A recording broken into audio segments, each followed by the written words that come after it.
VTV વિશ્લેષણની શરૂઆત કરીએ। 12 જૂનના દિવસે જે ગોઝારી ઘટના બની તેને હજુ સુધી કોઈ ભૂલી શકે તેમ નથી। આ ઘટનાને લઈને એટલા બધા એવા દ્રશ્યો સામે આવ્યા છે કે જે કદાચ આપણા નજરો સામેથી જતા જ નથી। જો કે આટલી મોટી દુર્ઘટના બની જેમાં 270 થી પણ વધુ લોકોના મોત થયા છે। તેમાં બેદરકારી આખરે કોની હતી? જે પ્લેનમાં 242 લોકો સવાર હતા એ પ્લેનમાં એવી તો શું ખામી સર્જાઈ કે જેને લીધે અનેકો લોકોના જીવ ગયા। જે મેડિકલ કોલેજ કેમ્પસમાં વિમાન ક્રેશ થયું હતું ત્યાં રહેતા લોકો પણ તેનો શિકાર બન્યા હતા। આ અકસ્માત અંગે ઘણા પ્રશ્નો ઉભા થઈ રહ્યા છે। જો કે આ ભયાનક અકસ્માતનું સત્ય અકસ્માતની તપાસ પૂર્ણ થયા પછી સામે આવશે। જો કે એન્જિન ફેલ થવાને કારણે આ દર્દનાક અકસ્માત થયો હોવાનું એક બાજુ માનવામાં આવી રહ્યું છે। આ દુર્ઘટનામાં હવે એક તુર્કી કનેક્શન સામે આવ્યું છે જે વિમાનના મેન્ટેનન્સ સાથે સંકળાયેલું છે। ત્યારે શું છે આ કનેક્શન? આવો સૌથી પહેલા એ સમજવાનો આપણે પ્રયત્ન કરીએ। સૌથી પહેલા જોઈએ પ્લેન ક્રેશ અને અનેક જિંદગી રાખ થઈ તેના વિશે। 12 જૂન અમદાવાદનો મેઘાણીનગરનો એ વિસ્તાર કે જ્યાં આ દુર્ઘટના છે તે ઘટી હતી ને જેમાં અનેકો લોકો મોતને ભેટ્યા। મેડિકલ કોલેજના હોસ્ટેલ બિલ્ડિંગ પર આ વિમાન છે તે પડ્યું હતું અને જે મેસમાં લોકો બેઠા હતા જમી રહ્યા હતા ત્યાં જઈને આ વિમાન છે તે ક્રેશ થયું। પ્લેનમાં રહેલા યાત્રિકો સાથે હોસ્ટેલમાં રહેતા ડોક્ટર્સ પણ મોતને ભેટ્યા। પ્લેન ક્રેશ થતા 270 થી વધુ જિંદગી રાખ થઈ ચૂકી છે। હજી પણ મૃતદેહ મળવાનો સિલસિલો છે તે પણ એક બાજુ યથાવત છે તે જોવા મળી રહ્યું છે। એટલે અમદાવાદમાં જે ઘટના ઘટી તે ખૂબ જ દુઃખદ છે જેને લઈને પણ હવે આ ઘટના બન્યા પછી અનેક ગંભીર સવાલ થઈ રહ્યા છે। આટલી મોટી દુર્ઘટના પાછળ આખરે જવાબદાર કોણ છે? કોની બેદરકારીને કારણે આટલા બધા લોકોના જીવ ગયા તેના પર હવે પ્રશ્નાર્થ ઉઠી રહ્યો છે। જો કે હવે ટર્કીશ કંપની પર કરવામાં આવેલા દાવાઓને લઈને તેમણે સ્પષ્ટતા કરી છે। ત્યારે આવું જાણીએ કે દુર્ઘટનામાં આ તુર્કી કનેક્શન શું છે?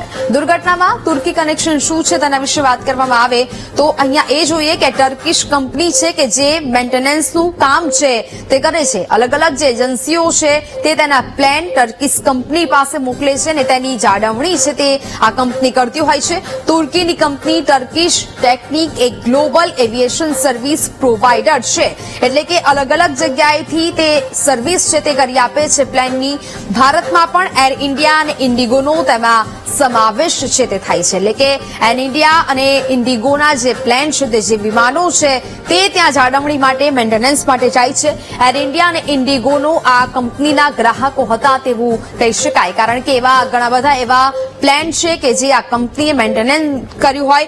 એર ઇન્ડિયાએ તેના બોઈંગ 777 પ્લેનને મેન્ટેનન્સ માટે તુર્કીશ છે તે મોકલ્યું હતું આ કંપની પાસે મોકલ્યું હોવાનું સામે આવ્યું છે। મેન્ટેનન્સ ટેકનોલોજી પુનર્વસન અને રેટ્રોફિટના કામ માટે તુર્કી આ પ્લેન છે તે મોકલવામાં આવતા હતા અને આ કંપની દ્વારા કામ કરવામાં આવતું હતું। એર ઇન્ડિયા AIESL અન્ય કેટલાક દેશોમાં પણ વિમાનોનું મેન્ટેનન્સ કરાવતી હતી એટલે કે માત્ર જે તુર્કીશ કંપની નહીં પરંતુ એર ઇન્ડિયા ટર્કીશ કંપની જ નહીં પરંતુ અનેક જગ્યાએ આ કામ છે તે ચાલતા હતા એટલે મામલો હવે આ જ છે। જો કે એર ઇન્ડિયા ટર્કીશ કંપની પાસે પોતાના પ્લેન મેન્ટેનન્સ કરાવતી હતી પરંતુ ઉપરાંત ભારતની air India engineering service limited અને અન્ય કેટલાક દેશોમાં પણ વિમાનોનું મેન્ટેનન્સ ચાલતું હતું। હવે વાત એ છે કે અમદાવાદમાં જે પ્લેન ક્રેશ થયું તેનું મેન્ટેનન્સ પણ શું ટર્કીશ કંપની દ્વારા જ કરવામાં આવ્યું હતું? સોશિયલ મીડિયા પર જે દાવાઓ કરવામાં આવી રહ્યા છે જે વિડીયો હાલ અત્યારે વાયરલ થઈ રહ્યા છે તેનું આખરે સત્ય શું છે તે જાણવાનો પ્રયત્ન લોકો કરી રહ્યા છે અને તુર્કી દ્વારા હવે એક નિવેદન બહાર પાડવામાં આવ્યું છે। જાણીએ આ નિવેદન શું આપવામાં આવ્યું છે તેના વિશે। બોઈંગ 787-8 ના મેન્ટેનન્સની જવાબદારી આખરે કોની હતી જો તેના વિશે વાત કરવામાં આવે જે પ્લેન ક્રેશ થયું તેના મેન્ટેનન્સની જવાબદારી કોની હતી? તુર્કી દ્વારા બહાર પાડવામાં આવ્યું છે એક સત્તાવાર નિવેદન એટલે કે આ જે અમદાવાદમાં વિમાન ક્રેશ થયું તેને લઈને આ નિવેદન બહાર પાડવામાં આવ્યું।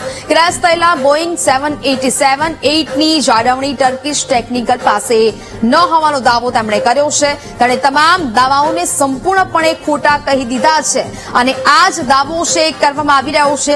2024-25માં એર ઇન્ડિયા અને ટર્કીશ ટેકનિક વચ્ચે જે કરારો છે તે કરવામાં આવ્યા હતા। B777 પ્રકારના વાઇડ બોડી વિમાન માટે જાળવણીની સેવાઓ છે તે આ ટર્કીશ કંપની છે તે તેને પૂરી પાડતી હતી. ક્રેશ થયેલા બોઈંગ 787A ડ્રીમલાઇનર આ કરારના દાયરામાં આવતું ન હોવાની વાત તે કંપની દ્વારા છે તે કરવામાં આવી છે. એટલે કે જે મેન્ટેનન્સ છે તેની જાળવણી છે આ ટર્કીશ કંપની કરતું હતું, પરંતુ જે વિમાન અમદાવાદ ખાતે ક્રેશ થયું છે તેની જાળવણી કે મેન્ટેનન્સમાં તેનો સમાવેશ ન થતો હોવાનું પણ નિવેદન છે તેમને આપ્યું છે. તુર્કીના નિવેદનમાં એમ પણ કહેવામાં આવ્યું છે કે અમે જાણીએ છીએ કે ક્રેશ થયેલા વિમાનની જાળવણી કઈ કંપની કરી રહી હતી.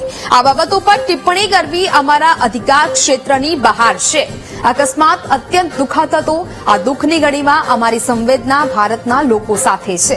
એટલે બેદરકારી તો છે જ, કારણ કે જે પ્લેન એક જગ્યાએથી બીજી જગ્યાએ જવા માટે ઉડાન ભરવાનું હતું ટેક ઓફ કરે છે અને તેની થોડી જ મિનિટોમાં ક્રેશ થઈ જાય છે, તો તે ખૂબ મોટી વાત કહેવાય. હવે તુર્કીની કંપનીના કહ્યા પ્રમાણે વાત એ પણ છે કે ભારત અને તુર્કીની કંપની વચ્ચે જે કરાર થયા હતા તે સમાપ્ત કરી દેવામાં આવ્યા હતા.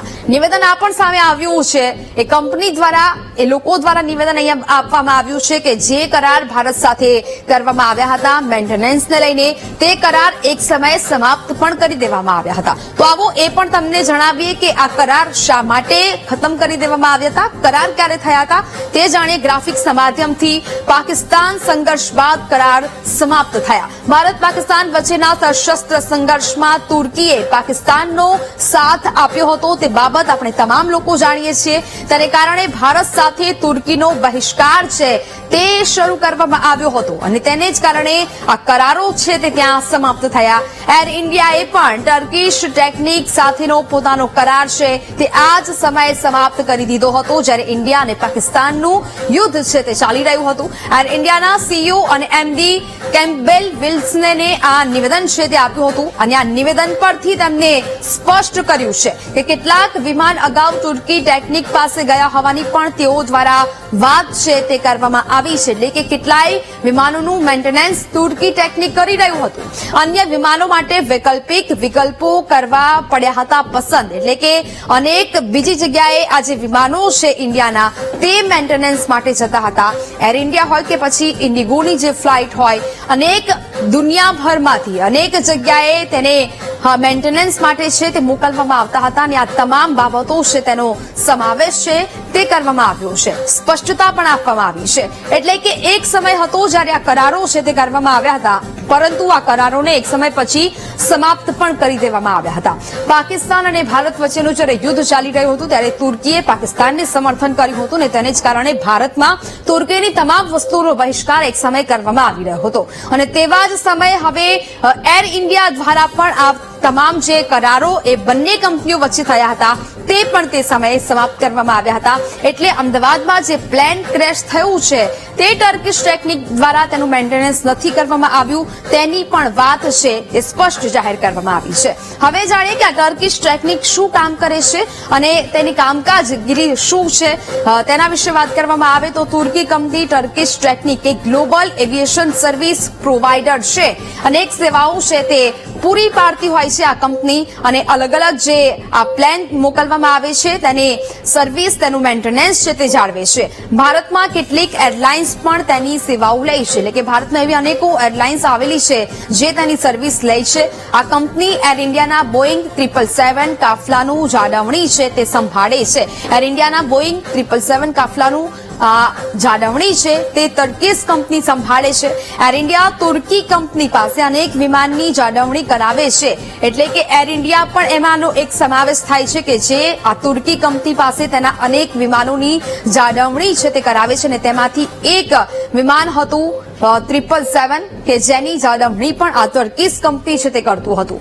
એટલે આમ ભારત ટર્કીશ ટેકનિકની ઉપરાંત ભારતની air India engineering services limited અને કેટલાક અન્ય દેશો પાસેથી પણ આ વિમાનોની જાળવણી કરાવી છે. પણ અહીંયા એ જાણવું હવે ખૂબ જ મહત્વપૂર્ણ બની જાય છે કે આખરે એ પ્લેનમાં ખામી શું સર્જાઈ અને કયા કારણોથી આ પ્લેન ક્રેશ થયું. કારણ કે આ દુર્ઘટનામાં અનેકોએ પોતાના જીવ ગુમાવ્યા છે. લોકોના સપના ચકનાચૂર થયા છે. જે લોકો મૃત્યુ પામ્યા છે તેમના સ્વજનો હજી માની નથી શકી રહ્યા કે તેમને આવી રીતે તેમના પરિવારના સભ્યોનું મૃત્યુ થયું હશે. એટલે હાલ તો આ તમામ બાબત પરથી પડદો હટાવવો એ ખૂબ જરૂરી બની રહે છે. લોકો હવે ન્યાયની માંગણી કરી રહ્યા છે અને તેને જ કારણે હવે લોકો કહી રહ્યા છે કે સત્યતા છે તે સામે આવી જોઈએ. લોકોને ન્યાય મળવો જરૂરી છે.